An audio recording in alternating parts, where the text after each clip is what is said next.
नमस्कार. तुकाराम मुंढेंचा हंटर.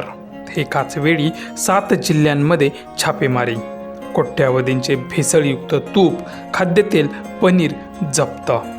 सविस्तर बातमी पुढे पाहण्याआधी चॅनलवरती तुम्ही नवीन असाल तर आपला RG मराठी न्यूज चॅनल जरूर सबस्क्राईब करून घ्या. अन्न व औषध प्रशासनाच्या आयुक्तपदी तुकाराम मुंढे यांची नियुक्ती झाल्यापासून राज्यात भेसळ माफिया आणि गुटखा तस्करांचे धाबे दणाणले आहेत. छत्रपती संभाजीनगर विभागातील 7 जिल्ह्यांमध्ये FDAने एकाच वेळी धडक मोहीम राबवत भेसळ माफियांना मोठा दणका दिला आहे.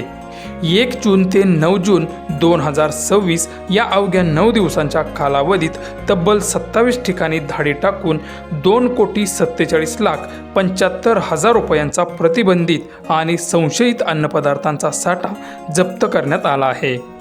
या कारवाईमध्ये तब्बल 9 जणांच्या मुसक्या आवळण्यात आल्या असून 6 मोठ्या आस्थापना प्रशासनाकडून सील करण्यात आल्या आहेत, अशी माहिती अन्न व औषध प्रशासनाचे सहाय्यक आयुक्त श्रीकांत करकर्ले यांनी दिली आहे.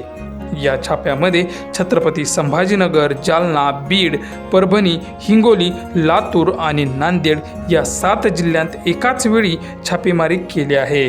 या छापेमारीमध्ये केवळ मालच जप्त केला नाही तर कायदेशीर कारवाईसुद्धा केली आहे.